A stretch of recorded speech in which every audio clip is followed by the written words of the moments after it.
Let me see your identification. What did you say? I'll tighten those restraints. Scavenger scum. We don't need to see his identification. I will remove these restraints and leave the cell with the door open. My lord. Don't tell us. Don't tell us. Don't tell us. Don't tell us. Don't tell us. Yeah, suck toes. Oh, hello! Can you guys hear us and see us and everything? Please, hopefully. Say Jason, something. if Jason will keep his feet to himself over there. All right, they're here, and we're here. Yes, we are here. And we're all fine. Fine here. How are you? I'm fine. I was entertained. Like we have the audio of the fucking shenanigans of dealing with the computer that decided to out of nowhere go, you know what? No more camera. Yeah. Just completely cut off. So it's fucking hilarious. Yeah. So let's get caught back up real quick. So I'm Mr. Jason Roscom. Yeah, right. How are you? Good. Why do we say that? Why do we say how are you? Is there some the plague? Blah blah blah. And then what are we talking about? We never got to what we're talking about. Well, what are we talking about today? We're going to try and talk about Maul. Yes. The next two episodes of Maul. Mhm. 7 and 8. Yes. 7 and 8. So, oh man, and of course I had the fucking reads up and everything, and because I had to reboot my computer. See, that's what fucking happened. You were ahead. You were ready ahead of time, and then it was like, no. The podcast gods were like, fuck you, dude. Yeah, so I had my window open with the Patreon reads before we went live. Nope. And Dave even cautioned me about it. I did. I swear to God, I said it. Oh And- man, I hope I have that recorded. And clearly that's That'll teach that's you. what happened. Yep. That'll learn you. Yeah, that's what I get for trying to be prepared. So anyway, I guess we're through the intro. So what should we? He also turned off the soundboard, so now I have to reset that. So we're all fucked up here. Thanks. Everything's fine.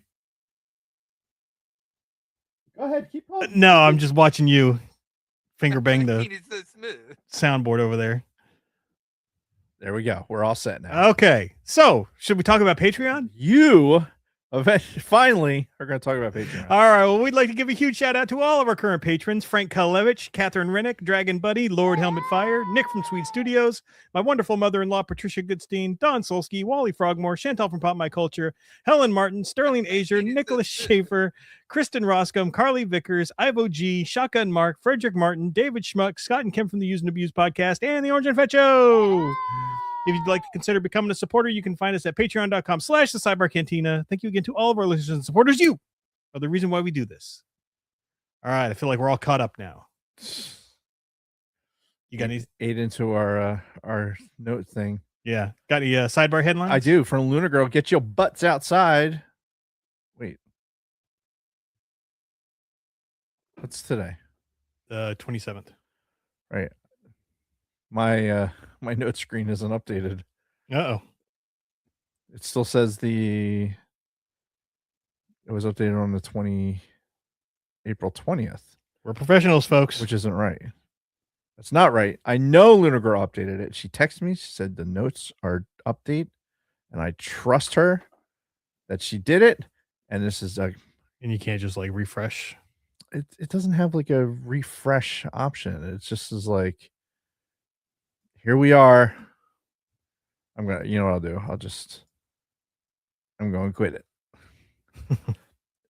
Macs are weird with some shit, and that's one of them. There's no like. All right, here we go. Guess what? Sidebar headlines. No news is good news. That's what she wrote. all that effort. All that to get there. That's it. All right. Well, I don't really have any Star Wars news this week. It's mostly been, they're promoting Mandalorian and Grogu. Yeah. And that's, I think, besides Maul, that's really all we're going to see leading up to the release of the movie. So no real news or big rumors along the Star Wars lines. No, No, I must have dreamed that. I don't know. Did I play Star Wars this? I played Star Wars this week. Like This a past week. game Yeah. or with your toys? Well, I mean, Lego Star Wars. I'm constantly Mm-hmm. just, because. Yeah. I don't remember. Let's move on. All right. Well, that really takes us right into our weeks. Do it. All right. Well, I have some additions to The sacred Jedi. G.I. Joe. So, found another company that does their own knockoffs of current G.I. Joe. Or Okay. of the old 3 3/4 G.I. Joe. Oh, wow. This one is called Operation Recall. And this Okay. is General Mortifiend. But so you got Operation Recall in the G.I. Joe theme. You got the 3 3/4 inch action figure. And you got the cards on the back, just like G.I. Joe. So we got some more of these off-brand guys popping up. We've got this dude here. He's the Mizimu Corps. I like the stand. This is all cast too, or vacuum formed. Yeah. We got this guy who's the Dark Reaper. Whoa. Dark Raper. What? Oh, Is his name Bill? ouch. We got this guy, Breacher and Hellhound, a guy and his dog. We got Hellhound. This guy's actually pretty cool. Breacher. I'd enjoy playing with this guy. Yeah. Kid. You can take a peek see at that if you want. Ah, Then there's this guy. why would you put explosives on a K9? That's just that. No, that's not. I'm sure that dog knows exactly what he's doing. Don't put the poor dog in that situation. You don't do that. That's not. No. So yeah, they found another company that does their own G.I. Joe's 3 3/4 inch classic style. File name Trent G Magnum. Oh, now that's a name, Trent Magnum. Dude, I swear to God, some of the names that are just showing up right now at work, Like new people. Yeah. So do you know? This is just sidebar. Not that we have time for it, but it's happening anyway. Do you remember in Star Trek? God, what movie was it? The one with the whales. Star Trek 4, The Voyage Home. Voyage Home. So when Chekhov shows up at the Navy piers looking for the nuclear vessels. Mm-hmm. So there is a dude who showed up at work. His last name is Wessels. And I can't not look at it and think Chekhov every fucking time. Yeah. Every time. And the dude's first name, and I probably shouldn't say this on there, but I'm going to say it anyway. First name is Gunner. So it's like, wow, what a name. That's a name. Yeah. That's a name. Mm-hmm. The nuclear vessels. I can't help it. I can't help it. And it's such a, that's such a, you have to be a Trekkie, I think, if you're in that demographic. Mm-hmm. Now in that, the 20-year-old demographic, you have to be into Star Trek to have seen that movie. Yeah, to know that reference. Yes. You're not going to know that by accident. Right. Or your parents are Trekkies or whatever. Mm. But there's no way that guy hasn't heard that in the past. If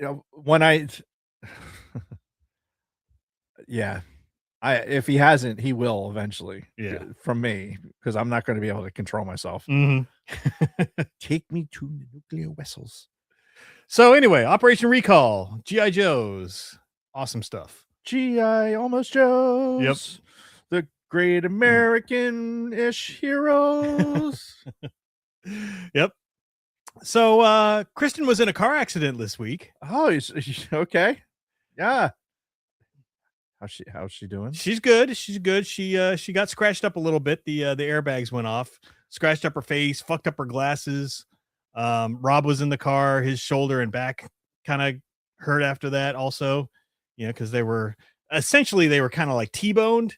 Like she was going straight in one direction and the other people were trying to make a U-turn from the opposite direction. And which there's really no place in New Jersey where that's legitimate. Right. They made an illegal U-turn, slammed right into Kristen, totaled the Volt. R.I.P. Volt. Yeah, I know. It was a good car. Had it since it was brand new.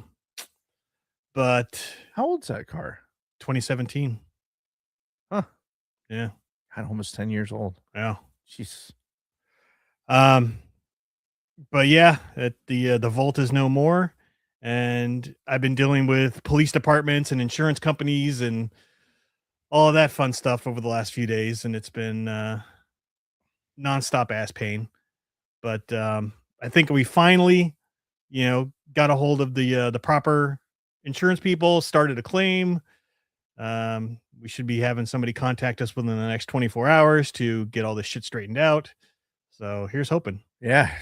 What a pain in the ass. Yeah. I mean, obviously this is why you have insurance, and thankfully the other person did have insurance, because I hear that's a nightmare when they don't. Right. Yeah. Because then you're kind of fucked. Yeah. But I'm glad everyone's okay. Yeah. It sucks to lose the car. It sucks to have to go through all that shit, but thankfully everyone's all right. Yeah, that's the most important thing at the end of the day is that there were no serious injuries or anything. So my biggest question after that, after acknowledging that everyone's okay or whatever, but how is the battery? I don't know. I don't know how that all works, like what condition it's in after the crash and all that. I don't know. That's something that the people who actually know some shit will have to determine. I'm always like, because piston engines, I'm very comfortable with working on almost anything that's piston driven. Yeah. But I don't know shit about how these electric cars are. Like, I understand conceptually how they work, and it's electric. Wiggy, wiggy. So I have the ability to figure that out. That's not the issue. It's all right, what's the survivability with this battery? Like, that's what bothers me. Like, the aircraft crash survivability part of my brain is like, this vehicle in a accident, like, yeah, it's has certain crumple zones, but that fucking battery, is it like segmented so that when it crumples, it doesn't? I would imagine it's got to be, because I mean, because these batteries, they've been known to be volatile, I guess is the word. I mean, catch on fire. Yeah. So, volatile. Yeah, it's legit. So you would think, because I mean, we had bolts that were just bursting into flames randomly, several years ago. So you would think that when they design these, they somehow segment it to where if there's an accident, it's not gonna, immediately fuck up the battery and it burst into flames. Right. And I think I wouldn't probably think about it as much as I do if we didn't go through all that training with the lithium ion battery fires. Oh yeah. Like, if one happens on the plane, how dangerous it is. Yeah. How dangerous of a fire it is. Yep. To the point where we ended up getting bags for those types of batteries. Yeah, to get those bags and then pour fucking water into them. Yeah. So counterintuitive. Yeah. But yeah, lithium ion batteries are no joke. And then when they're powering a massive car, the safety concerns grow. I'll tell you, this is one of those cautionary tales for everyone. But I had an old iPad that the screen was, something happened with the screen. And so I took it to Apple. And it was outside of the warranty. I was like, hey, can you guys put a new screen on this? Yeah. And they took it and they're like, yeah, we're giving you a new iPad. I'm like, okay, like it's out of warranty though. Like they're like, no, the battery apparently had swelled inside it, Oh shit. and that's why the fucking screen wasn't sitting properly Mm, because the battery was swelled. jeez. So it's like, oh my fucking god. Yeah, because But that's the shit you got to worry about, you know, with these devices. I mean, we all have these little fire traps sitting in our bodies. Um, yeah, you got to be careful. You got to be careful if you feel like the battery is bulging a little bit, or if it's warm when it's not supposed to be. You know, that's be careful. You know, get it checked out. Yeah, don't sit it resting next to your balls. Right. You know, not directly, maybe tangentially to your balls. You know, maybe if you can move away from it quickly. Yeah. You know, because the heat, you know, kind of feels nice. And it's just a little, it feels nice. I'm not going to go there. So the only other thing I had for my week, you remember when probably about a month or so, I talked about listening to Fleetwood Mac, and I listened to their Tusk album and how it was really fucking weird and it was kind of bad as the follow-up to Rumors. Right. Well, I gave it another try because I keep seeing these things pop up where it's like on these lists of like the 1,000 best albums ever or 100 albums you need to listen to before you die. And I'm like, why? I'm like, why is this album on that list when it's just so fucking crazy and off the wall? And I listened to it again and I'm like, okay, maybe I can kind of see it. I listened to it again. I'm like, all right, I get it. And then by the next time I know, I'm listening to it again just for enjoyment. I'm like, oh yeah, put this on again. And so I've called it Tuskholm syndrome, where that's what that means. Yeah. In the notes. Okay. Yeah, where I've listened to the album so much and that's funny. I've moved past the point where I think it's all bad, and now I'm like, oh, this is actually very enjoyable. Yeah, this is a Tuskholm syndrome. That's fucking hilarious. Yeah. So that's all that's going on with me. Just dealing with car accidents and strange albums. Thankfully, nothing that crazy has been going on with me. Just normal work drama. But yesterday, do you know who Tig Notaro is? Comedian. It sounds familiar, but I couldn't tell you for sure. Well, Kathy and I went to Red Bank, and we saw her last night. Really funny. Oh, it's a her. Yeah. Okay. Tig. She's a lesbian, and that's a big part of it's a big part of her, like her comedy is. I mean, that's being a lesbian. That's fine and good, but what does that have to do with her first name? Like, I'm sitting here stuck on her first name, and you're like, oh, and she's a lesbian. I'm like, okay. If you're trying to identify like her like as a comic, I mean, that's kind of what she's known for. Like, but I was saying to somebody at work who also wasn't familiar with her comedy, it's like, you know, she talks about it through most of her set, but it's not like she doesn't make you feel bad about it. Okay. You know what I mean? Sure. Yeah, because there's so many of them that will talk about it, and then they're talking about it to make you feel bad about yourself. Like you somehow did something wrong. Right. That's why they're fucked up. But she's not like that. Well, that's good. Yeah. And Kathy and I, stand-up comedy is kind of that's like our connector with movies and stuff, because we're not on the same wavelength for a lot of others. Yeah. Especially like with movies and shit like that. But we like stand-up. So yeah, we got the tickets like months ago, and it's like one of those things that kind of popped up on the calendar, like, oh shit, that's this weekend. Fuck. Yeah, that happens to me a lot. Yeah, like holy shit. The which sucked was like I've been doing this thing where I get home from work and I try and read for grad school, and it's all reading. Like it's finding research and reading and trying to like it's so much reading. Yeah. And I'll be sitting at my desk at home and just be falling out because I spent all day at work staring at screens. I come home and I'm staring at screens and I'm not getting anything done Yeah. because I'm nodding off halfway through. So yeah, ends up that on Friday, it's Friday and I still haven't, like, I had a paper due this weekend and it hadn't been finished. Mhm.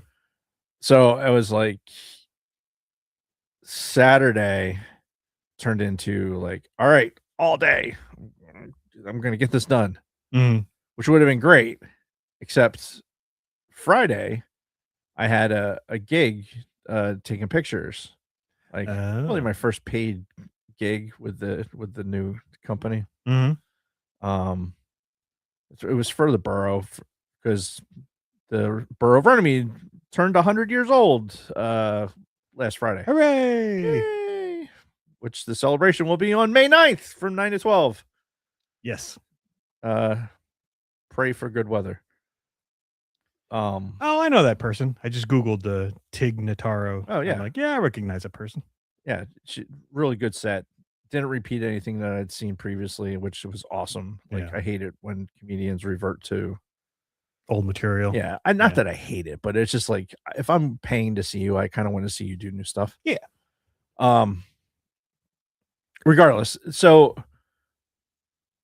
Friday, it was in the evening. You know, they had this thing with mayor and council. It took a bunch of pictures, blah blah blah blah. And honestly, photography is more about the editing than like taking the pictures is the easy part. Yeah. It's the editing that is hard because the way that cameras are now, like I can't go into the dark room and like I'm not developing these pictures and then afterwards you can manipulate some stuff, but for the most part, it is what it is. Mhm. Like if you didn't get the shot that you wanted with the composition that you wanted, you're fucked. Right. You have options, now. Like if the lighting is just not right, you can fix those things. Yeah.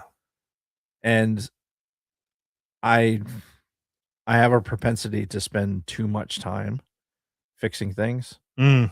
Um, and You're like the composer whose masterpiece is never quite finished. Always. yeah, it could always be better. Yeah.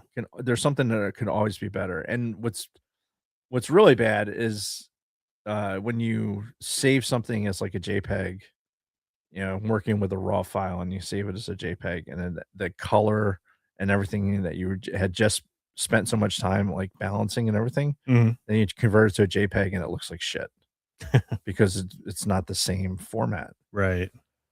So then you got to kind of putz with it to fucking make it look right. Excuse me, it's fucking annoying. So I was up till 4 a.m. Mm. because I got to that point that I was beyond tired.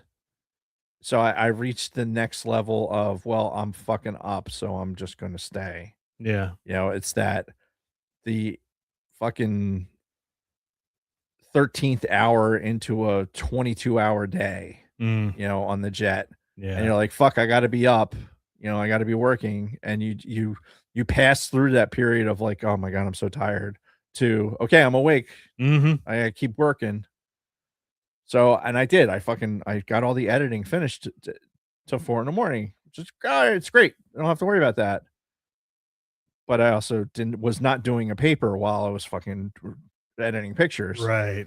So Saturday and during the day before we left for Red Bank was just not just vomiting out all the shit that I had been reading or trying to read throughout the week. Mhm. And just the stress of fucking writing something. It's exhausting. It's absolutely exhausting. Sounds it.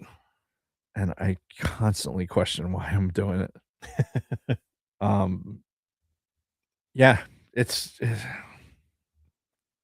but I gotta keep going. Yeah. I Gotta mean, keep going. you're this far into it, you might as well Yeah, follow through. yeah, But then say stop after that. Get your master's and then don't be like, oh, maybe I'll get a doctorate now. yeah. Yeah, maybe. Who knows? Who knows? Who knows what'll happen? What else did I have? I had something else. I have this rash. Do you Yeah. put some cream on it, like some Decidin? Okay. Decidin works. I'll good. try that. Yeah. Gold Bond. Yeah. You put Gold Bond on it, but Decidin works great for all that shit. Like get a little rash between your thighs. Decidin Gotcha. works like a champ. Nice. You heard it here first, folks. Fuck, I can't remember because I didn't write it down. That was all this weekend shit. Like all week was just getting kicked in the fucking nuts, just nonstop. Oh, the last bit, and then we'll get into the meat and potatoes of some Maul. So we're at this theater in Red Bank, and I hadn't been up there since we were there with Donna Brady. Yeah, checking out the Quick Stop and Secret Stash. So, but we didn't really have time to like kind of explore. It was just like find a parking lot and park. Which kudos to the guy who was parking, running one of the parking lots, because there was one right across from the theater, and it was cash only. I mean, who fucking carries cash anymore? Not many people. But I had my disabled veteran placard on the dashboard. Because I figured if I was going to park in a meter, I would just throw that up. Yeah. And he saw that. And he's like, "Oh, just park right here." Like I literally parked like 25 yards from the front door. Nice. It was so fucking awesome. Saved $30. Damn. You know, I was like, dude, how it was just, that was awesome. So it pays to have that. Yeah, it pays to be fucked up. Yeah. It's you know, is it just a mere drop in the bucket towards how fucked up everything is? Yes. However, could celebrate that one moment. Yeah. And we went into the show. And the theater's 100 years old. Everything seems to be a fucking 100 years old these days. Right. Like my town's 100 years old. This theater we were in is 100 years old. The fucking school I go to is 100 years old. Like everything's celebrating this 100-year anniversary. 1926 was a popular fucking year. Apparently, at least in this area. So going to the theater, sit in the seats, and these seats, Jason, you would have been comfortable, but just barely. That's how small these seats were. Oh, so small. So small. My penis is so smooth. How did it sound like he was in the distance? My penis. My penis is so smooth.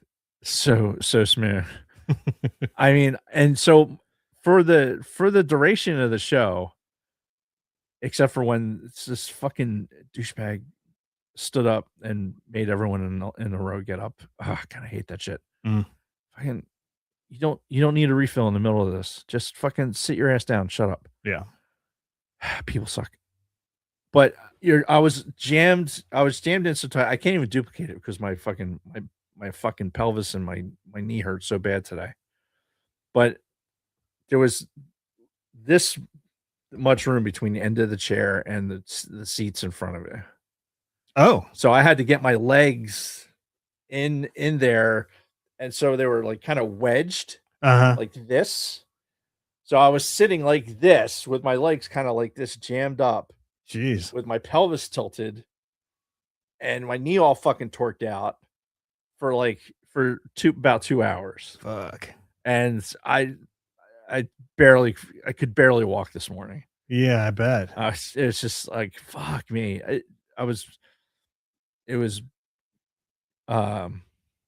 She was good. Like it was a great show. I'm glad we went, but fuck me, man. Those seats were brutal. Sounds like an old elementary school theater or something. Right? Like, I get it. It's a 100-year-old theater. Like, and you're only going to be able to squeeze a certain size seat in there because we're up in the balcony. Yeah. So balcony seating is stacked a certain way. You're not going to be able to put a bigger seat in there. It's just not. Yeah. Put a recliner in there. Half the fucking recliner is going to be out in the ether because there's no overhang. There's nothing there. Yeah. People fall to their deaths. Which again, sidebar. Mhm. You go in these theaters. It's 100-year-old theaters. We got a couple 100-year-old theaters in Philly. Yeah. But they have these giant fucking hanging things. Giant hanging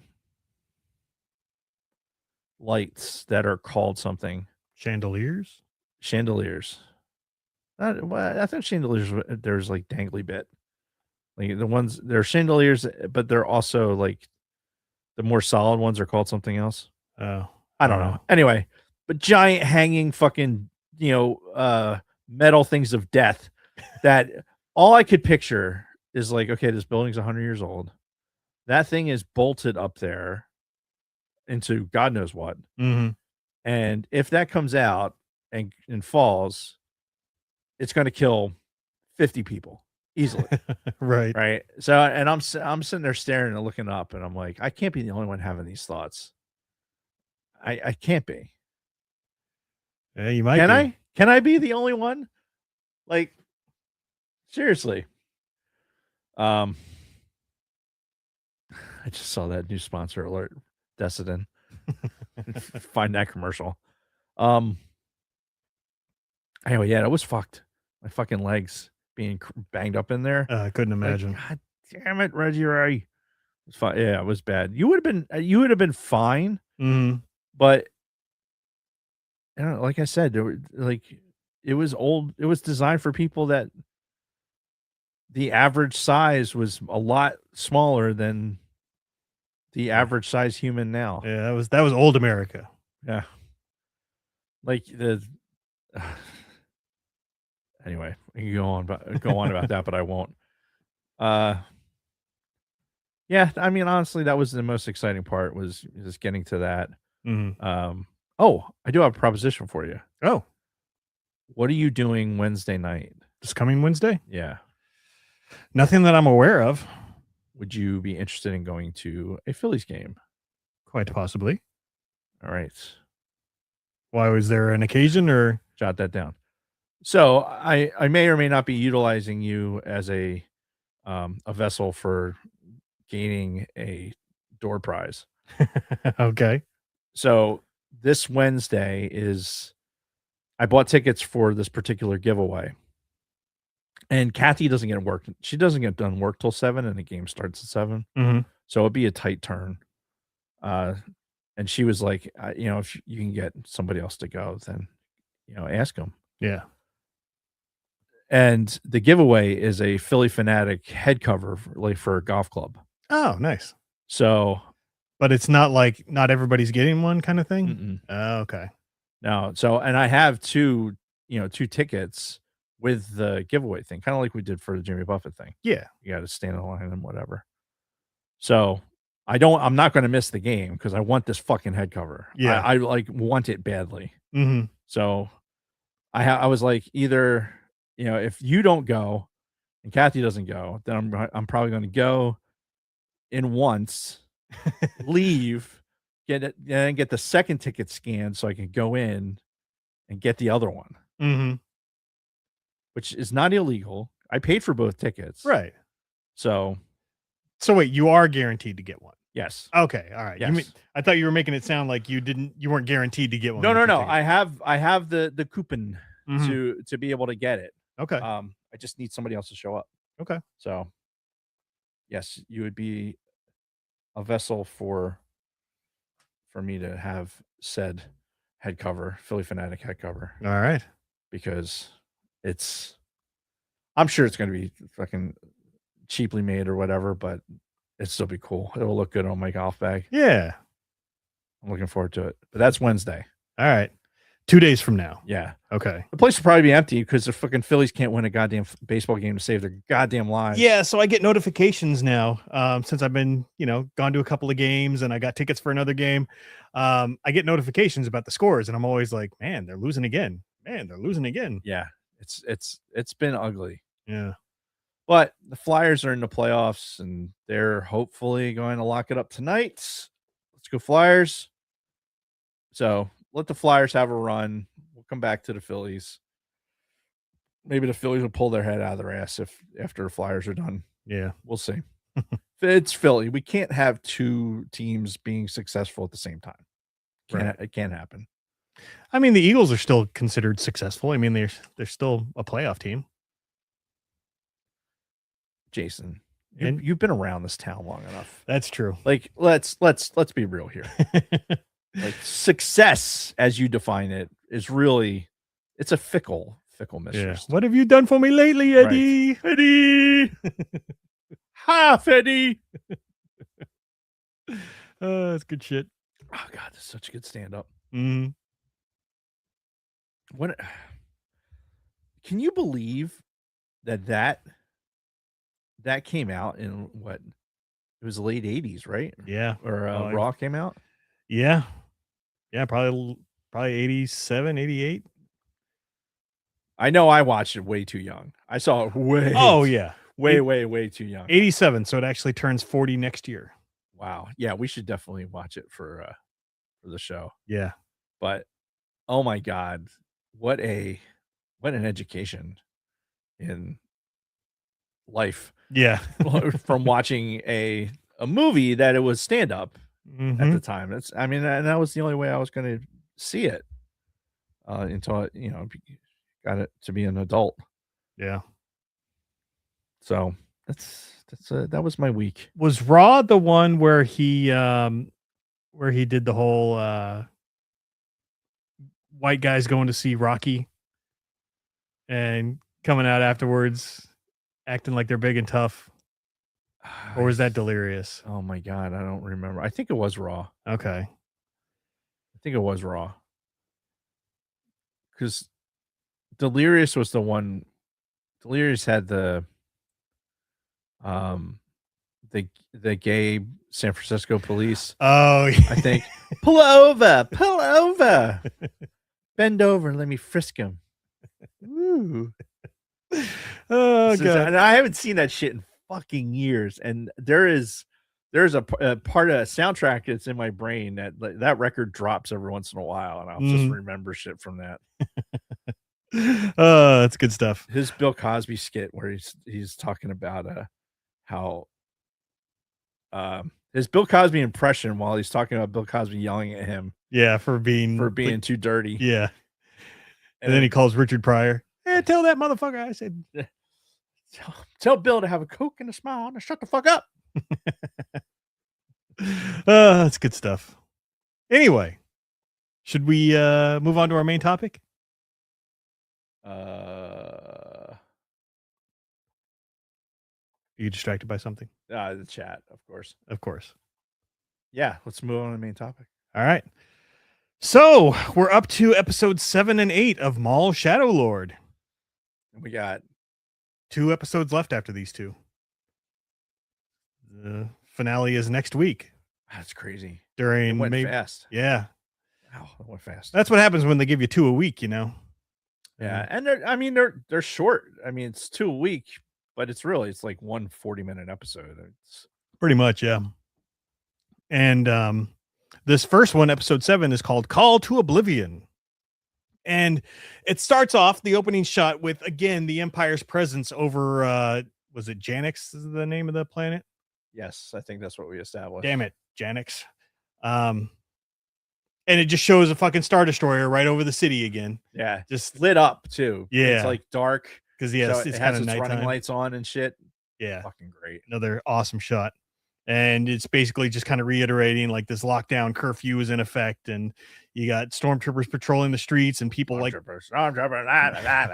closing their doors and shit. And picking up where we left off from the last episode, Maul is traveling with Devin and Riley because they met the Inquisitor Marok right at the end of the last episode, and they were fighting on the train, cut the back cart off, and he gets left behind, and some physics happened. And yeah, he got left behind. And so they're still traveling together while Riley's just being like, "What do we do?" Oh my god! But I just had this thought of when you were saying traveling together. I had the Smurfs pop into my head. La la la la la la la la la. No reason for it at right. all. No reason for it. Just that's what popped in my head. Yeah. Okay. It's disturbing. Yeah, so Riley's like, "What the fuck do we do?" Devin's like, "Don't trust Maul. We'll get out of here whenever we can." And then we move to Lawson and fucking Doki, Right. as they're also following the the trail of Devin and Riley. Right. And Oakley dokley. And yeah, at one point Lawson mentions he knew a Jedi and he didn't think that they were traitors. And yeah, and Oakley dokley's like, thanks. That means a lot. Yeah. Like, all right, cool. Moving on. Yeah, move along. Maul is talking to Devin as they're going along. Sorry. As they're going along. And they don't reference Palpatine by name, but she's asking him about his former master and how he abandoned him, and he's like, yeah, he did more than that. He took everything from me, essentially. Yeah, dude, he fucked homeboy up because and later in the next episode, yeah, like, and he's having some fucked up PTSD from his Palpatine days. Yeah, and who knows? I mean, Palpatine could be influencing some of that too, but there's an interesting question to be asked, and I'll wait till that episode to ask it. We get a shot of Marok, kind of like sort of a Batman shot where he's on top of a building, like overlooking the city. Right. And then he gets a call from a stormtrooper. He's like, "Sir, shuttle's coming in. They requested your click." He like doesn't even let him finish. He just closes it. What a dick. Like, hey, stormtroopers are gonna or inquisitors are kind of assholes. How do we portray that? Like, oh, we'll just hang up on people when they're fucking calling. Like, yeah, what a dick. Treat stormtroopers like they're stormtroopers, I guess. Stupid bitch. Meanwhile, Maul and company arrive at his base while the Empire is kind of closing in. They're like, hey, the Empire is just a couple levels above us and they're moving in, so we gotta hurry. And then this is when Devin tries to leave, because when they were traveling together, Maul said, hey, when we get to my base, you can fuck off or do whatever you want. And as soon as they get there, she tries to, and then he fucking, stops him. Is like, whoa. Yeah. I didn't really mean that. Right. Like, yeah, free will is, not really a thing. So you're really staying here. Yeah. So he like kind of force grabs her, force pushes homeboy out of the way. And it seemed like he was about to just take her by force when the Empire shows up. Right. Why didn't he just fucking eliminate old boy? Like, why just push him back? Why not just throw him off the fucking side? It might have hurt his chances with Devin if he just straight up killed Riley. That's kind of creepy, but yeah. His chances of having her as his apprentice, of course. Well, I mean, that's not how you said it. No. 37. My girlfriend sucked 37 dicks. In a row? 94. My penis is so smooth. And yeah, so the Empire shows up, and now we've got a big shootout between Maul and his crew. And Maul himself are all fighting off the Empire.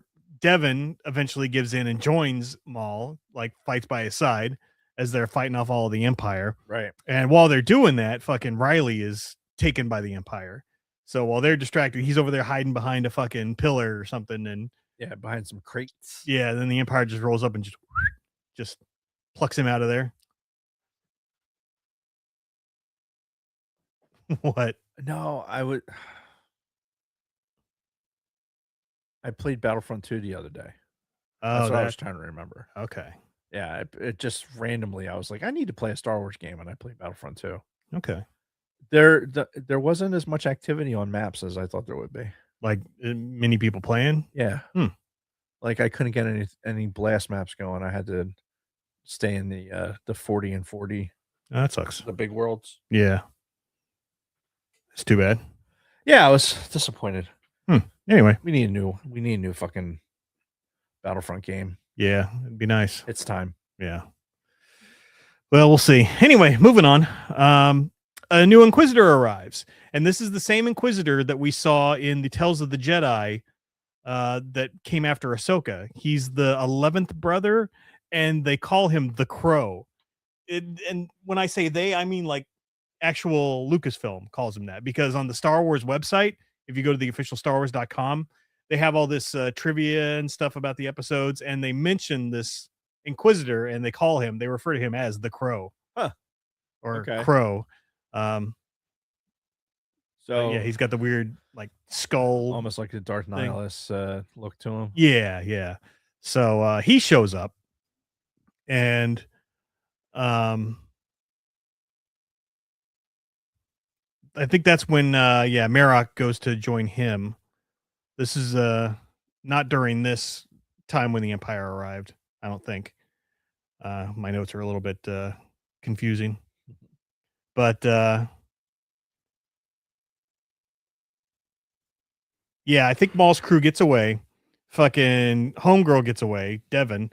She meets up with Lawson and Doki to let them know, like, hey, Riley's been fucking kidnapped. Ah, shit. What are we gonna do? Right. And while this is going on, there's more dissension within the Mandalorians because Maul and his crew are like packing up, and the Mandos are like, wait, this is our fucking share of the Right. These are the credits. Yeah, Which this are is fucking heavy, apparently. Yeah, this is why we're fucking doing this, is for these credits. And they were basically told leave him behind by what's her name, Rook. Yeah. It's not going to work out well for them. Spoiler alert. Yeah, no. Oh, we didn't give spoiler alerts. They know at this point. If they're watching, they know. Spoiler alert. But yeah, so we got more dissension there with the Mandos and Maul's crew. And then after all this goes on, the Empire once again ambushes Maul's crew as they're trying to get to his ship to get the fuck out of Dodge. Right. And this is when like fucking like the whole of the fucking Empire seemed like surrounded them. They had like, I don't know, must have been 10 damn shuttles dropping stormtroopers off. And then you had the two Inquisitors, both Marok and the Crow, show up, and they're fighting with Maul, and that was pretty good sequence. Yeah, the sequences with them fighting and like jumping off into the into the mountain, like through the water and everything. There was some cool shit there. Yeah, and throughout this, like Maul's, he's got his hands full with these two. Yeah. So this isn't like him just kind of mowing over them like he does everybody else. Right. Like they're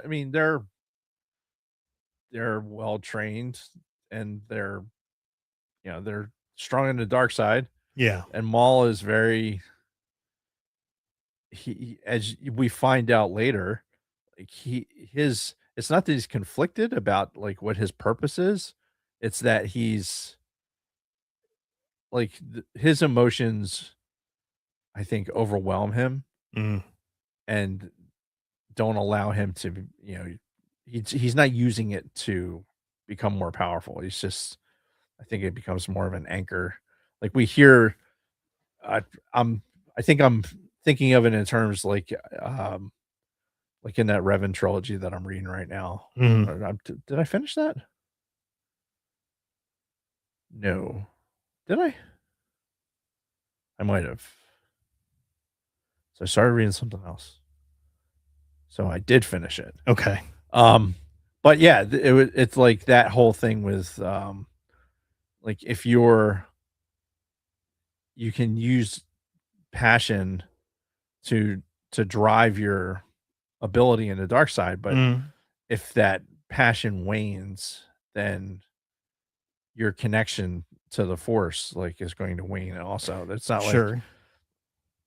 And if you're not actively calling on it, then you just like Maul is a puddle at the end of all this. Yeah.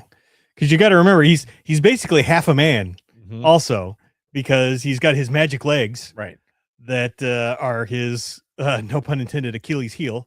Yeah. He's got 2 of them, and they are getting fucked up on the regular because people know that he's got magic legs, and they're go to fuck them up. And these Inquisitors do that as well. They recognize his weak point and they fucking strike. The crow guy, I think, actually gets it with a saber, whereas his right leg. Yeah, he gets him with the saber, and by the time before this battle ends, the big Zabrak, because he's got the 2 other Zabraks in his crew. Right. The big guy, who's the brother of the other one, he breaks off. He's like, "Hey, cover me! I'm gonna go help Maul." This is the guy that carries the big Gatling gun. He fucking jumps down in there to try to save Maul, because Maul is like kind of getting his ass beat at this point. Yeah. And he's down. He's about to get fucking creamed when Homeboy shows up and fucking saves him, but immediately he gets stabbed in the back. Right. So yeah, he gets shish kebabs. Yeah. And Maul is just like, yeah. And like his brother, the other guy's like, brother, no. So yeah, this guy's he's fucking dead. Yeah, he gets skewered and kicked out of the mountain. Yeah, one less Zabrak to worry about. Not that they're bad people. Not gonna work here anymore. And then after that is when they really get the best of Maul, and he's fucked. His legs are fucked. Yep. He knows that they've got him overpowered, so he goes back like he's gonna surrender. Right. Gets on his knees, hands up. And they're like, "No, there's no surrendering. There's no surrender for you." Yeah, the Emperor wants you dead. And then that's when he just brings down the fucking rocks and everything in one last gasp. He says mutual, or feelings are mutual, or some shit like that. Yeah. Like, blam, crashes the building down on top of him. Because you notice in the scene before, as they're pushing him back, he goes down into this little crevice, into this hole where it like opens up into this cavern, and that the ceiling is not stable. So he grabs the fucking ceiling, brings it all down, and that's really the only way he's able to get away from these 2 is to rain down boulders on him. So then he turns himself into a missile and heads down below. Yeah, and did you notice too? It did the same Palpatine noise. Oh, that's the note I just made for Wednesday. Like Wednesday Phillies game. Oh, right. See, I'd have forgotten already.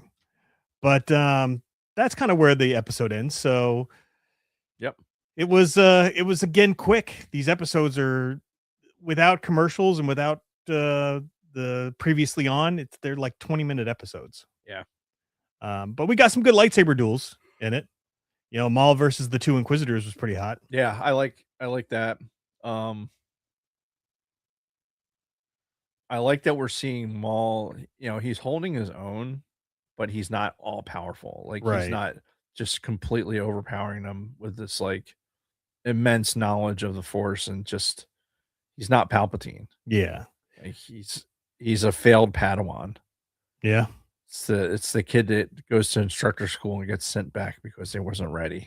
It just wasn't quite done yet.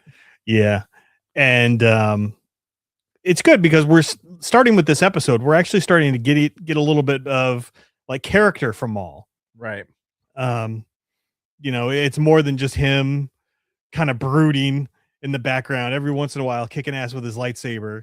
But for the most part, him just sort of staying in the background. Now they're pushing him more to the forefront of his own show finally. Right. And, he's having all of these emotional moments like you were talking about before. And we're going to really get into it with the next episode. Yeah. Which is the creeping fear. Before we get there, before we do that, we should take a break. All right. We will do that then.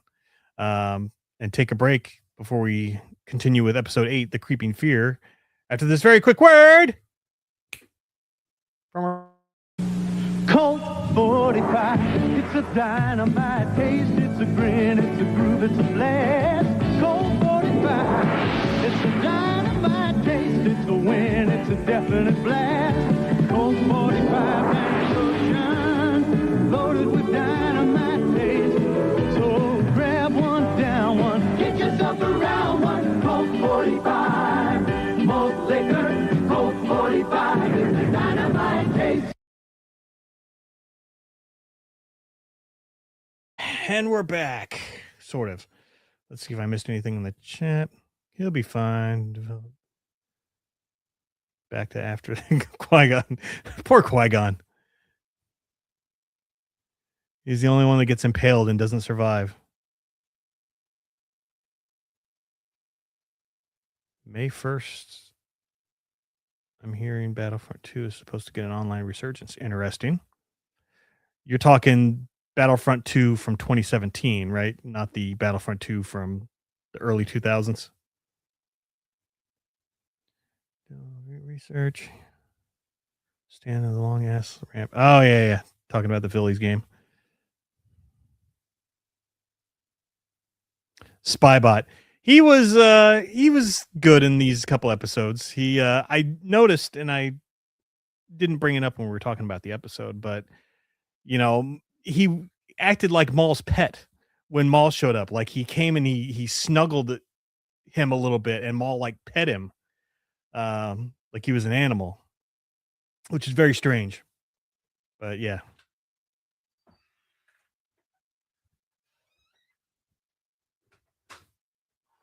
Yeah, we should add that to our What are we adding? Gold Bond commercial to our sponsors.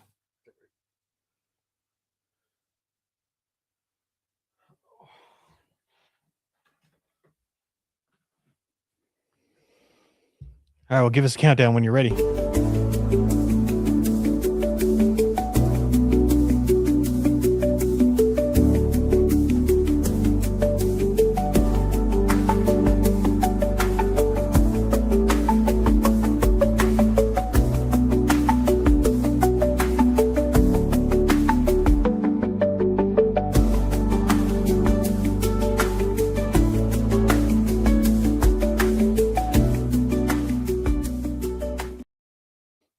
And we're back. So, episode 8, The Creeping Fear.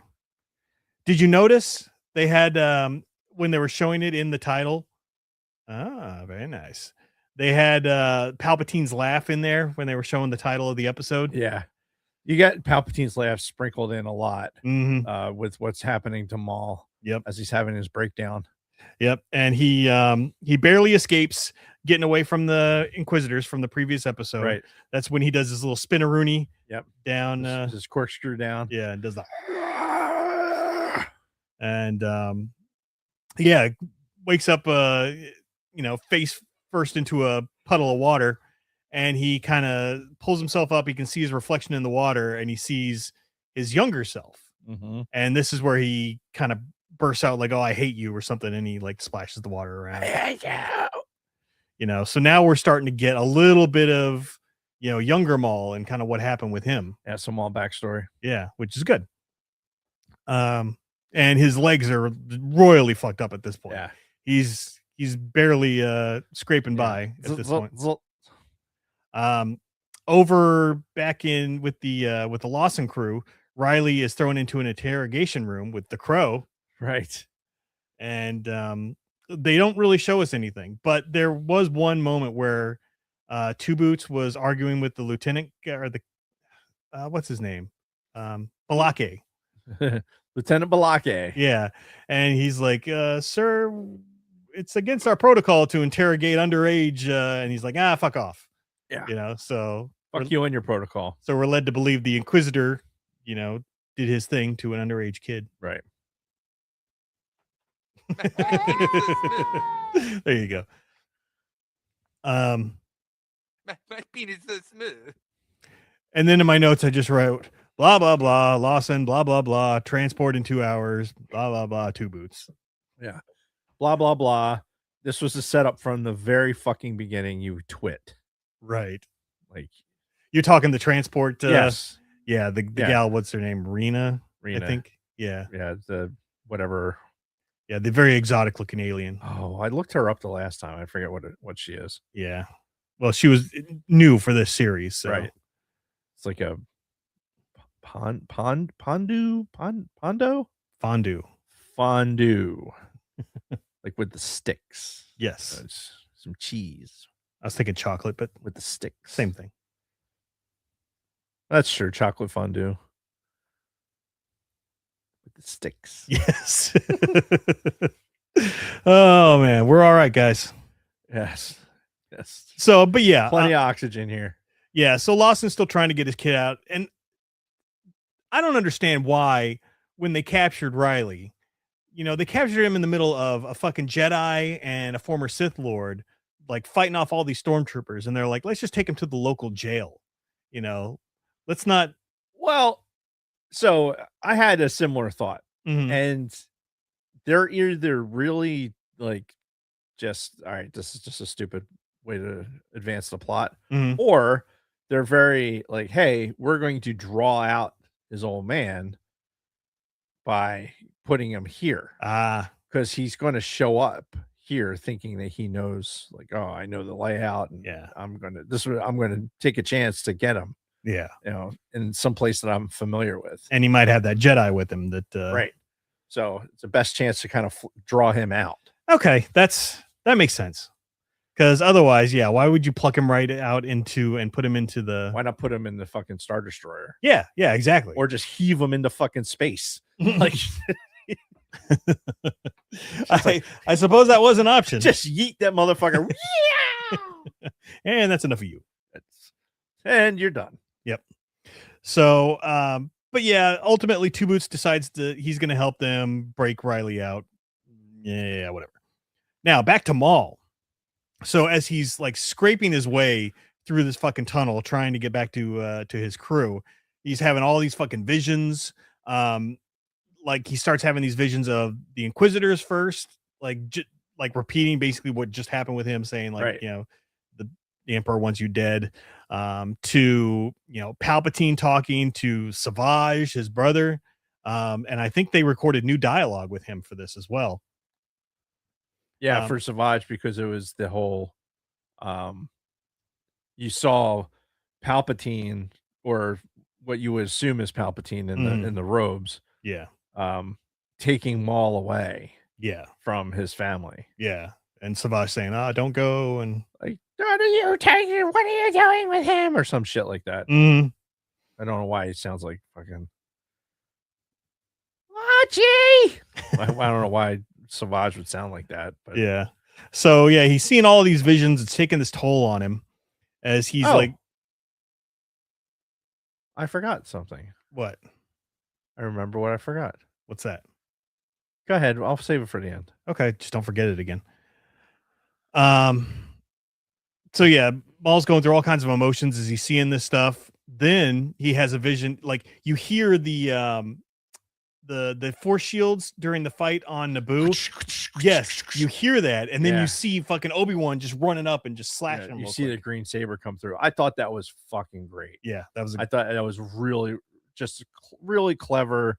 Brings you right into the moment that it wants you to bring. Like, I want you to know exactly where you are. Yeah. When you hear this sound. Yep. And all we had to do was hear the sound. Didn't need to see anything because we knew exactly what it was from. Yep, exactly. Yep. That was great. I love that. Yeah. And then it showed Kenobi real quick, just coming in and slicing through with this fucking lightsaber. Like, oh no, my legs. Oh, my beautiful legs. Yep. Then we get a montage of Palpatine killing Savage. So all of this stuff is like got Maul all fucked up. Yeah. And we're finally seeing some character out of Maul in all of this. He's emotional. He was even crying at one point. Yeah. I mean, we see a little bit of it a couple of times before this, but not. I don't think he's broken down this completely. Yeah. And like you said, this is giving him like all kinds of like PTSD. And, right. But it's also kind of giving him focus because he's narrowing in on Palpatine. Well, he's referring to him as Sidious every time. Right. But, that's like his main, the point of all of his anger and hatred, and like the source of all of the bad shit that's happened to him was all fucking Sidious. Mm-hmm. So he's getting more focused now. Going back to the other Yahoos, it was pretty funny. Devin has to steal a speeder because they're about to, break Homeboy out of prison, and they're like, I think we're gonna need something fast. Yeah. And she's like, I got just the thing. Yeah. And we hear some nice club music as she coming out of the fucking speeder. Mhm.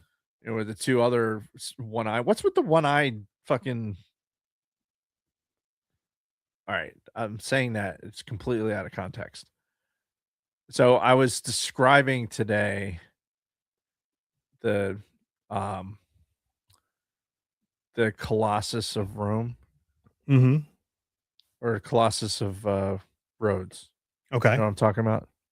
Not really, but sure. Or it's one of the seven wonders of the ancient world. Oh. That it was. You've been to Rhodes, like, haven't you? It was one of our stops. Yeah. Yeah, I don't think I ever did the touristy thing though. Well, the where the statue was right where we usually stayed. It was right there on the water, Mhm. like kind of where the restaurants were and stuff. The Acropolis was down the road a ways, Mhm. but anyway, I want to say that had that representation of that statue had one eye, Okay. and now these guys all have one eye. What does that mean? What does that mean? Absolutely nothing. It's just a weird coincidence. Yeah. That only means something to me. Right. But now it's out there for everybody. Right. So they can go like, oh, I'm going to Google this Colossus of Rhodes and see that he probably doesn't have one eye. Probably. I don't know. But moving on. So, yeah, she steals that speeder, and while they're having the speeder chase, that techno music is going on, which I thought was funny. Mhm. Flashing back to Maul. He's he sees his reflection of his younger self in the puddle of water on the ground again, and this is when he's like actually kind of crying, and he's telling the reflection like, it's gonna be all right. And now he's like really focused, and he kind of gets himself back up and starts hobbling along. He says, I'll never let this happen to anyone else. Yeah. So again, focusing on Palpatine, trying to, I don't know what his plan is to get to Palpatine at this point, but it's to end him one way or the other. Which, so in regards to like Sith, right? If we're talking about like what makes a Sith, Mhm.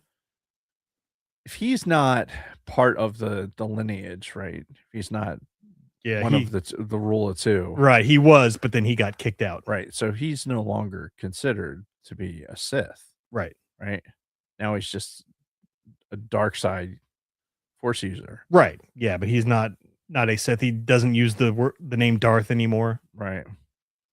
So I guess the question is, I forgot my question. Fuck. Does it have something to do with Devin being his apprentice? Not at all. Not at all. Was I alluding to that? No, but I was wondering maybe that's where you were going. No. But either way, like I can't, dude. I can't remember. Let's we'll move on. Well, I'm sure he has no love for the Sith Order at this point, right?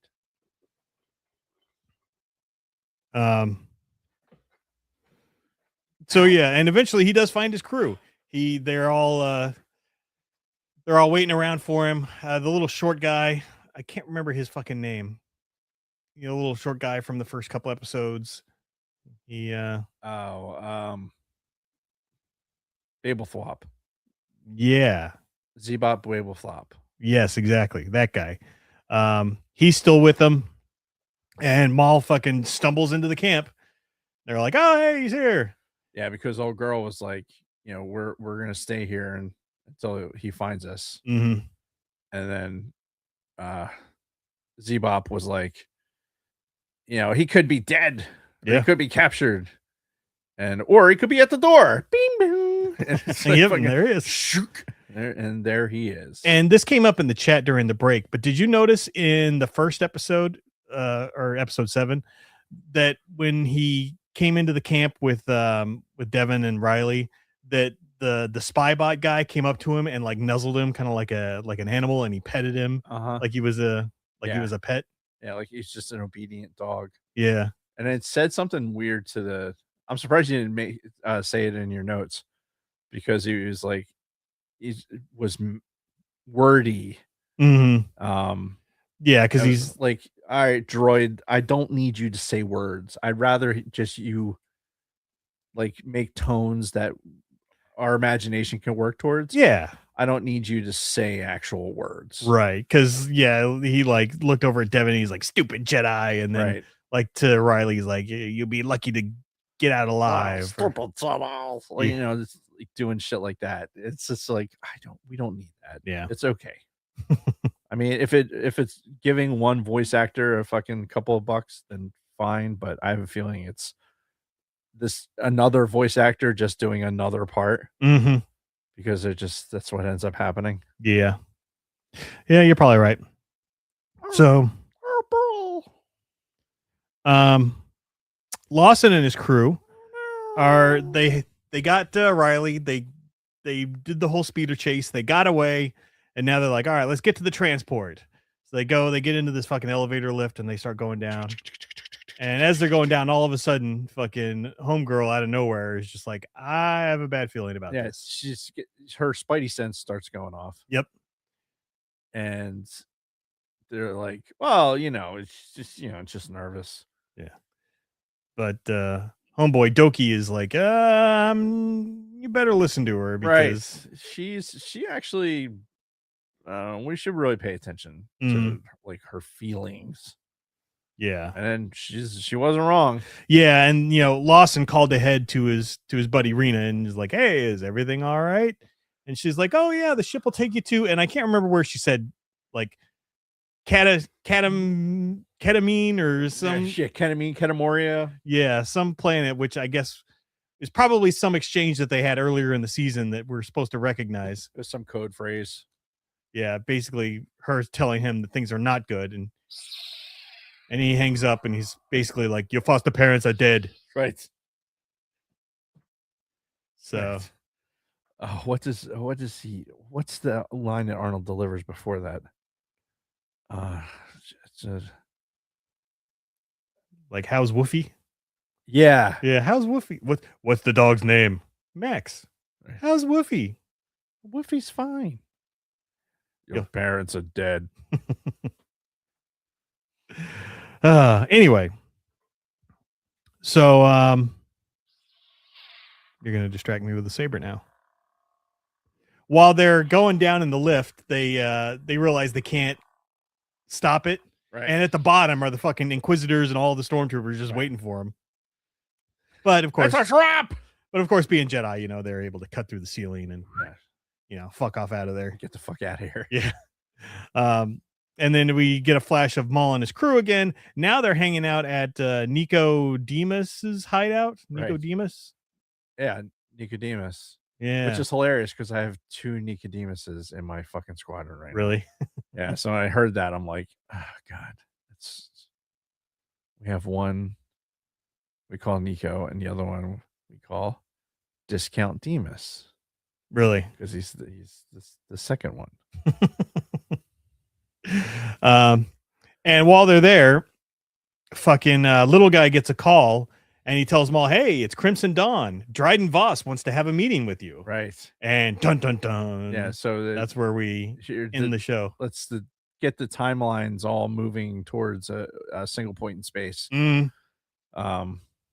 Yeah, it was interesting, and Maul really didn't have much of a reaction to it either. No, not really. Just kind of zoomed in on his eyes. Yeah, because now this in the timeline, if I remember correctly, is several years before Solo. So I think you're right. Yeah. So Dryden Voss isn't well, we don't know what his status is with Crimson Dawn, if he's still sort of like one of the head honchos, or if Kira has showed up yet. Right. If I had to guess, I'd say she probably hasn't at this point. And she's still slaving it up. Yeah. Doing her working with her pimp. But yeah, that's pretty much the end of the episode. So we get a nice callback to Solo, Dryden Voss, which Han Solo. if I had to guess, I would think that they're going to bring back what's his name to do the voice of Dryden Voss. What's that fucking guy's name? He's in Marvel movies. That'll come to me. Gary Busey. No. I don't think he's in any Marvel movies. I mean, there's homeless people in Marvel movies. There's got to be. That is true. Crazy homeless person. And he looks just like one. Dude, have you actually seen some of his social media shit? I didn't know he was on social media. Oh my god. Like you have to see it. It is some just fucking unchained craziness. I could only imagine. Oh my god. If you're not following Gary Busey, you should be. Oh well, because holy shit. See, is he on X? I don't know if I get him on X or on Instagram. But oh my god, it's so fucking funny. The Gary Busey. Oh my god, and he picked the perfect that's his fucking cover photo for his X account. And he still looks fairly, he doesn't look as cracked out in that picture right, as he is normally. Like I saw a reel recently where he's sitting there, his hair is like, it looks like that. He actually looks good in that picture. Oh, he actually looks a lot healthier than normal. But yeah, he's start telling a story and it'd just be like like a SpongeBob fucking extra character fucking going like he literally just starts doing stuff like that. Just yeah, insanity, just absolute insanity. Oh, that's good. All right, so before we still have to wrap up Maul, but remember shit, remember I talked about this look at how good it looks on camera. I am the great cornholio. I need some TP for my bunghole. It looks great here in person too. Do you have some TP? Oh my god. TP for my bunghole? Oh, this is so great. Oh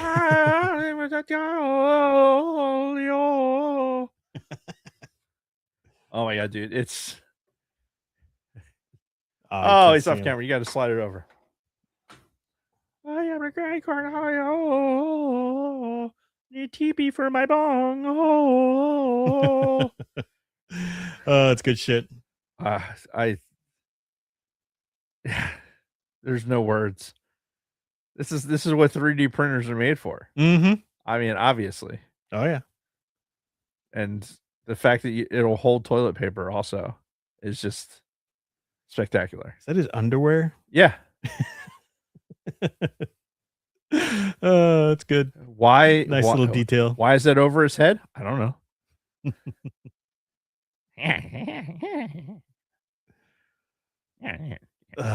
It's a work of art. Yeah.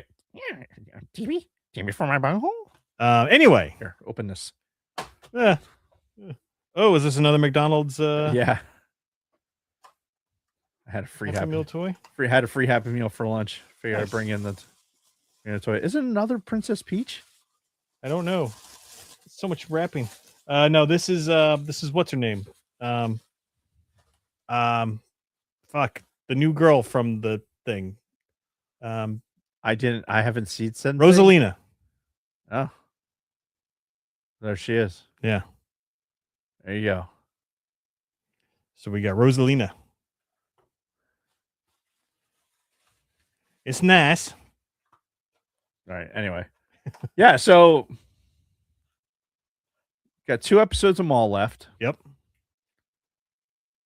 And a second season pretty much confirmed. Yes. So what do we think we're going to see next week? All right. So because they've been dragging this out, I feel like we're only going to just start to see Devon's turn. Because it seems to me like it's inevitable that she's going to join Maul. Mm-hmm. You know, all the hints are there. They've been hinting at it all season. And you just get the feeling that it's going to happen no matter what. It's just a matter of when. And I feel like we don't have enough time left for like a full turn to the dark side, but maybe some sort of a situation where she's got to go off with Maul. But I think Maul isn't selling the dark side. That's what. No, at least he's not. At least that's not what he's vocalizing. Right. I think that's the. Is there. Because Maul isn't. He's not a Sith Lord trying to overthrow Palpatine so that he can rule the universe. Right. He is seeking revenge. Yes. With really no end game. No, none to speak of. Like, he's not going to come across as the bad guy. That's just. I think Devin is more likely to turn because Maul is portraying this person who's like, look, I'm not in this for galactic domination. Yeah. I'm in this so that I can fucking kill my tormentor, and then whatever happens after that happens. Yeah. If I'm the fucking kingpin of the world, fucking great. Mhm. But I'm building these ends to justify the means. And right.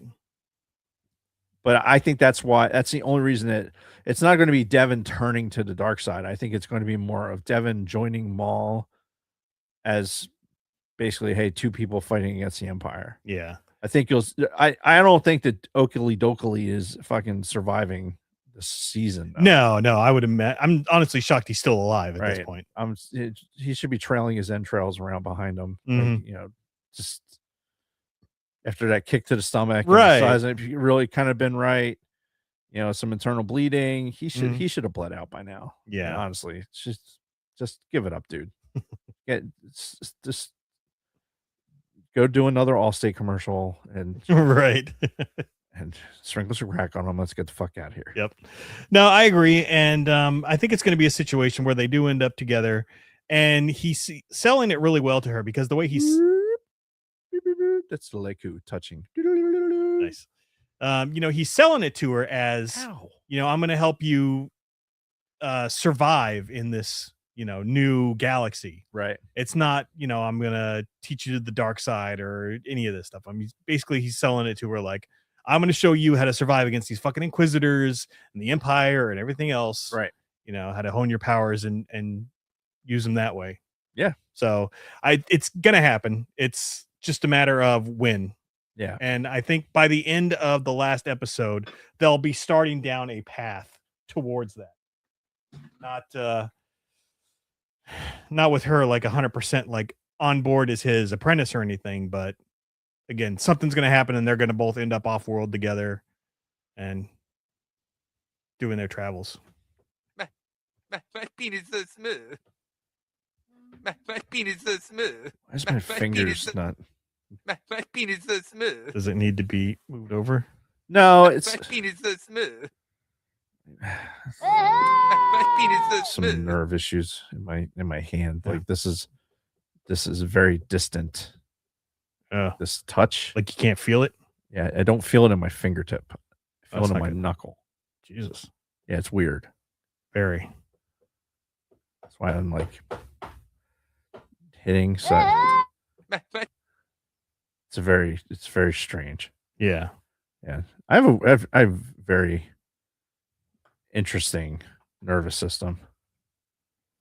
Which fun fact. So I'm listening to a book right now. Sidebarring. I'm listening to a book. It's read by R.C. Bray. Can't think of the name of the title right now. Artifact. Mm-hmm. It's called Artifact. I think it's exclusively on Audible. Okay. It's pretty good. It's like it reminds me of a Michael Crichton book, like I think we talked about it before, Prey. Mm-hmm. That the book with the nanobots. Yeah. It's a lot like that. You have to suspend your disbelief for some stuff. But it's been entertaining. Even if it's a little predictable. But regardless, the protagonist has like a nerve issue that when they describe it, I have a lot of the same. You're like, oh my issues. god, you're like Leo pointing at the screen. Yeah, and like it's a lot because he's autistic. Oh, Like a lot of it has to do with autism. hmm That's interesting. It's an interesting connection that I want to research further, but I don't have bandwidth to research anything else besides the shit that I'm supposed to be writing. right. But yeah, something to put a pin in for later. I'm sharing something on my screen real quick. Can you see it? So they were talking about this in the chat. Apparently next week, next week is May the 4th. Burger King is doing a Mandalorian and Grogu bounty bundle where they've got a barbecue bounty Whopper, Grogu's garlic chicken fries, Imperial cheddar ranch tots, and blue cookie pieces, Grogu's blue cookie shake, and then all kinds of little prizes and stuff. Yeah, the only thing I've had at Burger King in a minute is I've had like breakfast. Yeah. I haven't had like a burger or anything from there in forever. Yeah, so I might have to make a trip on the 4th for some Burger King, Yeah. or maybe afterwards. Maybe we should eat it on the show. Yeah. Little 400th episode mukbang There you go. for the to celebrate because it'll happen starting on May the 4th. Yeah. Which I can't believe that's next week. Next week, number 400. 400 fucking episodes. I can't Ish. believe we've done it for this long. Yeah, it'll be what, 7 years? 7 years, I think. No, we started in 17, didn't we? 2017. 9 years. Yeah, the year that Last Jedi came out. 9 years. Yeah. That's awesome. It's a long time. That's fucking awesome. I'm stoked. Yeah. It's a celebration. It's a celebration, bitches. I'll tell you. Again, I wanted to talk to you about this during my week, but I forgot. There's a podcast out. It's done by Riker and Data. So Brent Spiner and Jonathan Frakes. Yes, I think it's called Name Dropper or something. Something like that. It's actually like I've watched it on YouTube. I watched a couple episodes on YouTube. It's actually pretty good. It's just them. They have people on. They just had a couple of the guys from Firefly on there. One of them is the guy who also plays K2SO, Alan Tudyk. Yes, and then the other guy, he is also in things. Nathan Fillion. Yes. Yeah. Did you see the episode I'm talking No, about? but I just know who he is From Firefly. Yeah. So they were on. I watched that whole episode. That was great. But they're not just talking about like Star Trek stuff. So here's the weird thing. Mm-hmm. What time is it? 6:44. We have time. Here's the weird thing. Mhm. So I went through earlier this week. I was working on stuff, and I went through like a little mini kind of Star Trek thing. Mm-hmm. And I'm not 100% sure why. I can't remember what kind of kicked it off. It might have been the Wessels thing. Right. And I was just like, I for some reason, I just wanted to watch the Star Trek movie. Mm-hmm. So I put on,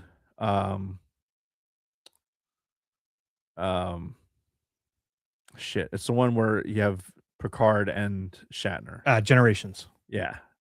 Which is probably my favorite one. Yeah. Out of all the movies that have that generation in it, like the TNG or whatever. Mm-hmm. I've talked about it before. I'm not a Star Trek guy. I never got into like TNG like a lot of people. Yeah. But I like the movies.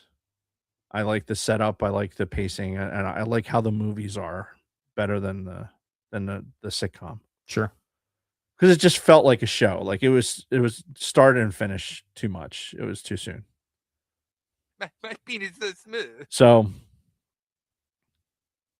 Deanna Troy. So yeah, I was like, it was weird. I was kind of like having almost like an out of body experience. It was like, oh, I'm gonna watch like a couple of Star Trek movies. Like, oh God, I hope nobody's watching. Right. It's like, damn it, am I gonna lose my card? Well, I've always been of the opinion that you can be a fan of both and, Yeah. be just fine. Shouldn't have to choose one or the other. I mean, if I had to choose, obviously it would be Star Wars, but Yeah. we don't have to choose. We don't. That's the beauty of it. Yeah, it's we have free will. Yes. But that being said, I watched Generations and enjoyed it, and then I watched I watched the whale one. I watched the Voyage Home. and for the nuclear vessels. Mm-hmm. That had to have been it. It had to. I was probably inputting his name probably 15 times into the systems that we were doing, and I'm just like, I needed to wash this out of my brain. Mm-hmm. So I had that playing while I was in the background trying to write a paper. Because I've definitely seen those movies like a bunch of times. Yeah. Like it was enjoyable. Like they do good with the movies. I'd agree. Yeah. Though I think some of the later ones with the original cast were kind of Yeah, I mean, and I like I like what I like. The Generations one is to me Generation 1 to me is like the I'm forgetting the names of movies. Like this is where Dave forgets the names of movies. Mhm. This is a part of the show. But I remember the Indiana Jones with Sean Connery. Last Crusade. Yes. This Generations and Last Crusade are like for the franchise, that's to me, it's like, okay, these are the two front runners. Okay. As far as shows go. Yeah. And it's just like I just enjoy watching it. It's just Yeah, nothing wrong with that. yeah. That's right. There's nothing wrong with that. Remember that, kids. I growing up, I had a VHS copy. I got a VHS player for my birthday or Christmas one year, and one of the VHSs that I had was a copy of Star Trek 4, The Voyage Home. So I've seen that movie 100 fucking times because it was one of the only VHSs I had in my own personal VCR in my room. So obviously I've seen that movie a fucking million times.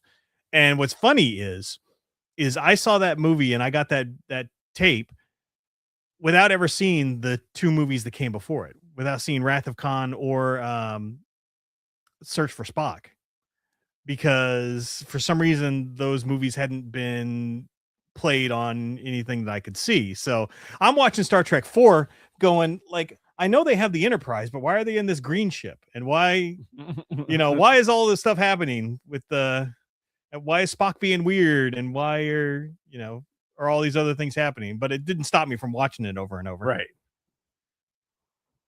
Which is the one that had the fucking the broad that was on Sex and the City?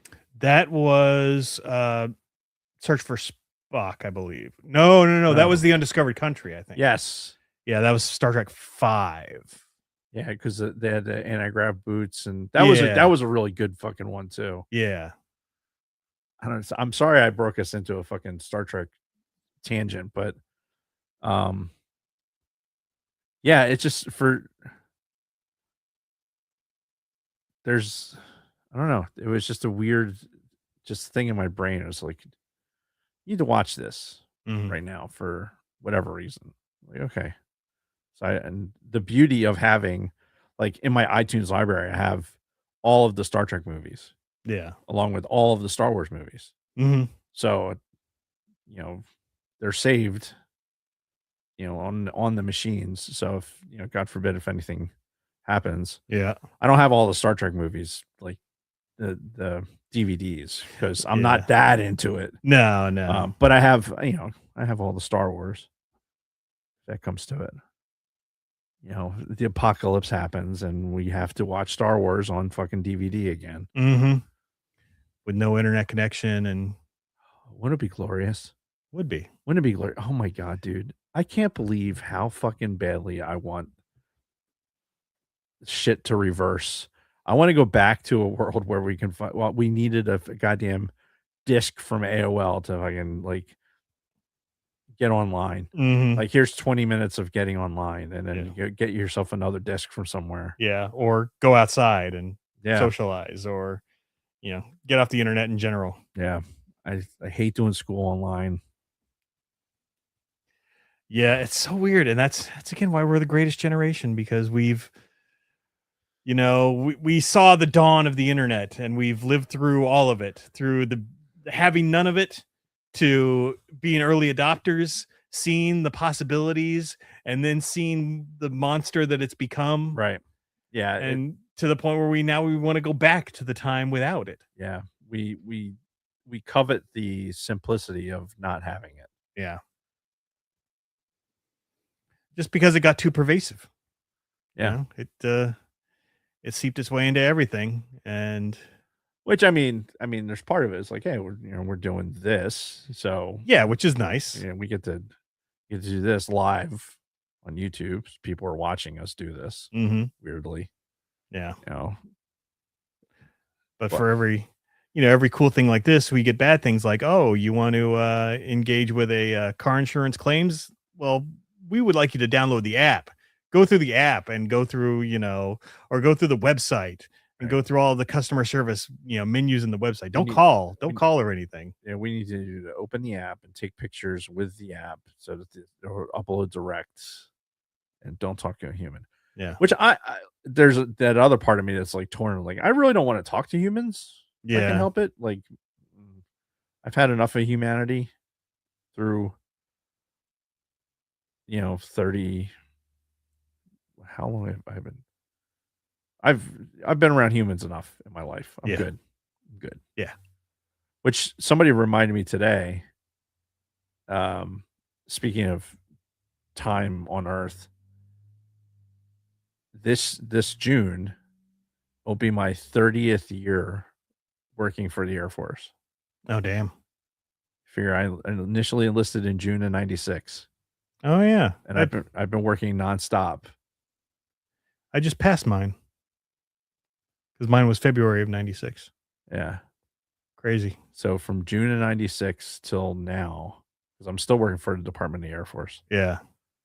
So I've had just one continuous run of working for the Air Force. That's crazy. For 30 fucking years. It's a long time. Yeah, I'm feeling it too. It's like there's a reason that you get out by a certain age, because there's things that you're just like, I can't take this anymore. Mm-hmm. Yeah, I'm feeling it. That's why I retired when I did, because I just got to a point where I can't do this anymore. I can't do it for another fucking day. Yeah. I feel that. Mm-hmm. I feel it every day. So, yeah. Anyway, we got anything else to talk about before we wrap this up? Just go Flyers. Yeah. Let's close out the Pens tonight. I don't want to fucking I don't want to go to game 7. Yeah. I just don't. I don't want to give fucking Sidney Crosby any opportunity to fucking win. In fact, I just as soon win on the fucking Penguins ice and then take a giant dump right on the ice, and then have the Zamboni run over it and just drag it around. Just like, nobody stopped the Zamboni. That's a visual. Yeah. It's like when the dog shits on the carpet and the Roomba runs it over and drags it all over the place. That's happened in our house. That was not a good day. Oh my God. I was joking. I don't have a Roomba, so I've never encountered that. No, we have one. Oh my God. Yeah, it was not pleasant. I can only imagine. Yeah. But yeah, the NFL draft. Did you hear what happened with the Eagles and the Steelers? I don't think so. So it was the first round, mm-hmm. and the Because it was in Pittsburgh. The draft was. It was Yeah. in Pittsburgh. And there was an ass ton of people out there. Yeah. And the Pittsburgh was on the phone with a kid that they were like, it was the 20th pick. It was Mhm. Dallas's pick. Yeah. And they were on the phone. Pittsburgh had the 21st pick, and they were on the phone with this kid, like, hey, we're going to draft you Yeah. in the 21st as number 21. Then while he's on the phone with them, he gets a call waiting, and it's the Eagles. Huh.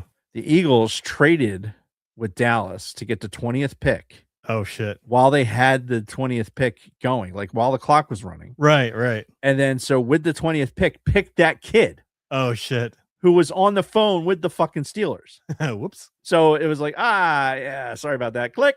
And it's fucking, he's an Eagle.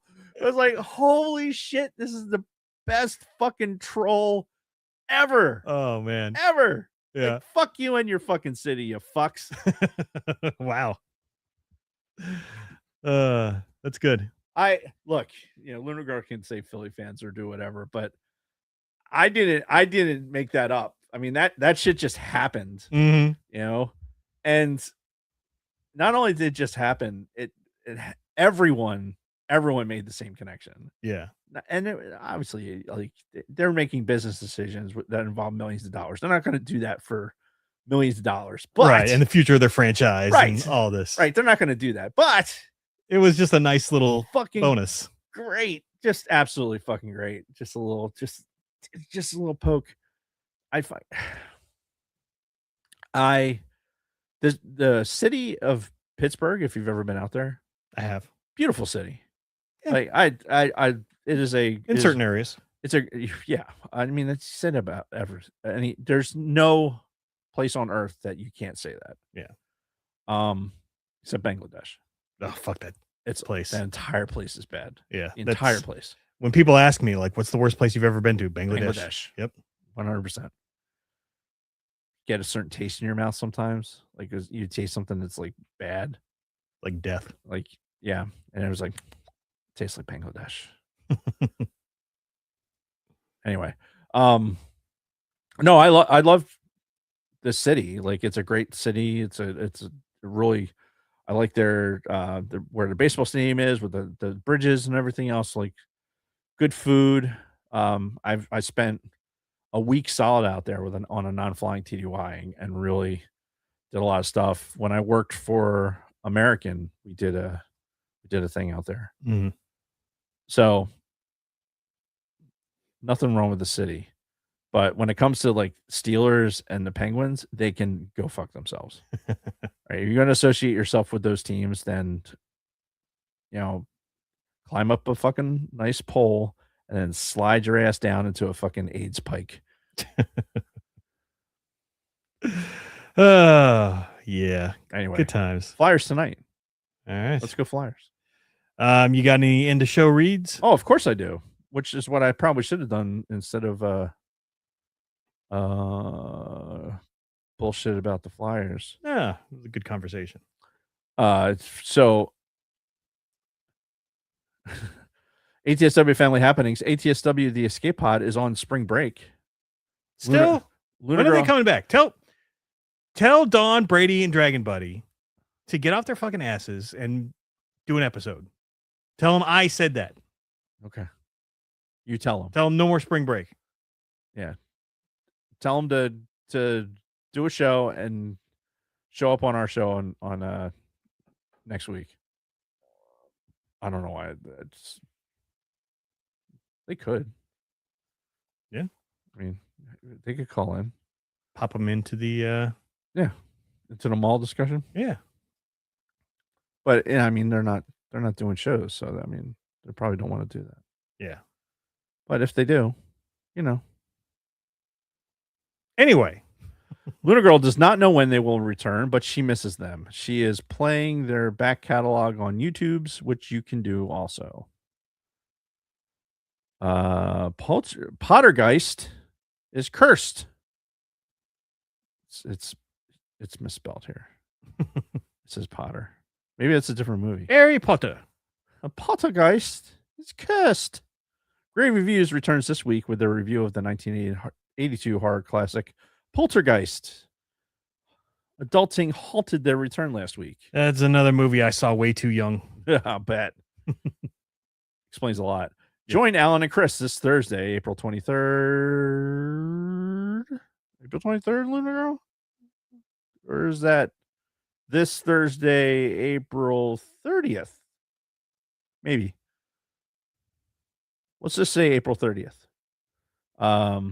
At 2000 8 p.m. Eastern Daylight Time on YouTube. Just tune into them on YouTube on Thursday, and we'll see what we get. Yeah. Support the official band of the Sidebar Cantina till the end. Check out their socials for newly released behind-the-scenes footage from their new track, Dismal Paradise. Then go to tilltheendofficial.com to purchase tees, sweatshirts, stickers, posters, and future ticket sales. Their second European tour is already being planned. More music and shows are coming soon. Buy some shit. Do it. Yeah. Yeah, it's good. Yeah.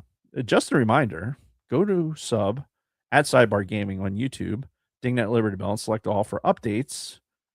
Do we have any updates on what's going on with some Sidebar Gaming? No. Any technology improvements? No. More technology must be procured. Ah, very good. So procure said technology and then put more content. But in the meantime, sub to it so that you'll be ready when it does. Yeah. The Orange and Fett Show released episode 177, Dark Star, last Friday. You can find them on Apple or Spotify. No news this week from Use and Abuse or layman's terms. If you are in the greater Philadelphia area and want to have a good time, come see me at the Runnymede Pike Jam Centennial Edition. We are celebrating 100 years with live bands. See, I need to fix this because the tenor is off. We are celebrating 100 years with live bands. With live bands, the Blitz. I need to get rid of that comment. That's what's throwing me off. This is harder than it looks. All right, we are celebrating 100 years with live bands, the Blitz, and local favorite, Don't Call Me Francis, which is I'm so excited about. Amazing food trucks, a beer tent, vendors, bouncy outside obstacle course for the kiddos, and other stuff that I know I'm forgetting. Topped off with a drone show. Woohoo! I need the music for the that they play on the South Park movie. Which one? When they're for the USO show. Oh God! That background music. God, what was that? I don't know. I don't remember. A USO show. Big AL. The March of War. Eat snacky s'mores. So circle May 9th on the calendar, and I will see you there. Yeah, May 9th from noon until 9 p.m. Yeah. And I think there's an after party at the Mile also. So anyway, lots of good stuff. You can find us at bio.link/sidebarcantina, where you can find our links to Patreon, YouTube, and our audio podcasts on Apple, Audible, and Spotify, and all social media platforms, including X, Instagram, Facebook, Twitch, TikTok, and Discord. Once you get to the bio link, simply click the symbols under our pick to go to your platform of choice. You can also find all of our past Spotify mixtape playlists. Also, on our bio link is T-Pub and Workshop to choose from 7 designs. Oh, wait, there's more to new designs and newish now. It's been out there for a month.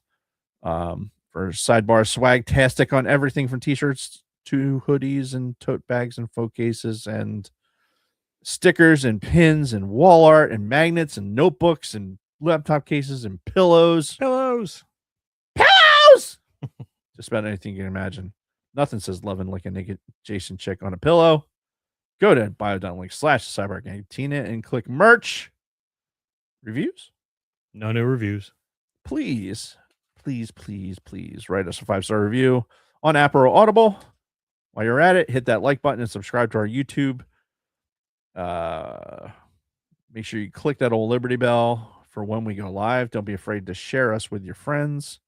As always, a huge shout out to our Patreon supporters. You are the reason why we do this, and we thank you. And that's all. All right. So next week it's probably going to be a jam-packed episode. We got, like we said, our 400th episode, Yeah. our 9th year anniversary. Yep. It's May the fucking 4th. Yep. And we may have a guest or two. Yep. So yeah, stay tuned. It's gonna be a party. It's gonna be a celebration. It's a celebration. So yeah, that's it, I think. Yeah. So we'll save the rest for next week. And yeah, until next time, Dave and everybody else, may the force be with May you. the force be with you. Hang on. There you go. Ouch. Says something. It certainly says something. Ow, ow, ow, ow. Oh my God, that was so not close. All right. Okay, now what do I click? So what time's the game tonight? I believe it's 8 o'clock putt drop. Yeah. Chris, tell me if I'm wrong. Where are the? Oh, these guys. Yes. All right, guys. I'm gonna close the stream. Take care. Bye.